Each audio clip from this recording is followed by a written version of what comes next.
Hello everyone, I'm Gangabri and welcome to my mini another vlog. আজ আমরা ভিভিডি লালমনিরহাট জেলার আয়োজনে এবং টিকটক ও জাগো ফাউন্ডেশনের সহযোগিতায় শেখ শফিউদ্দিন কমার্স কলেজ লালমনিরহাট ক্যাম্পাসে এসেছি একটি বিশেষ প্রয়োজনীয় ক্যাম্পেইন নিয়ে। এই ক্যাম্পেইনের মূল বিষয়বস্তু হিসেবে ছিল ইন্টারনেটের নিরাপদ ব্যবহারের সচেতনতা বৃদ্ধি এবং সাইবার ঝুঁকি থেকে রক্ষা পাওয়ার জন্য শিক্ষার্থীদের সাথে আলোচনা এবং তাদের জন্য ভবিষ্যতে সুরক্ষিত অনলাইন অভিজ্ঞতা নিশ্চিত করণীয় সহ অনেক কিছু। এছাড়াও শিক্ষার্থীদের উৎসাহমূলক উপস্থিতির জন্য আমরা বিভিন্ন রকম গেম আয়োজন করেছিলাম, যেখানে বিজয়ীদের জন্য ছিল সুন্দর গিফট এর আয়োজন।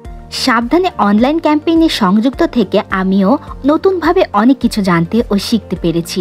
আসুন আমরা সকলে মিলে গড়ে তুলি একটি সুরক্ষিত ও সচেতন ডিজিটাল সমাজ। সকলকে অসংখ্য ধন্যবাদ আমার ভিডিওটি মনোযোগ সহকারে দেখার জন্য। নেক্সট ভিডিওতে অনেক কিছু আরও শেয়ার করব, নতুন অভিজ্ঞতা সহ অনেক কিছু। সকলে ভালো থাকবেন, সুস্থ থাকবেন। টাটা।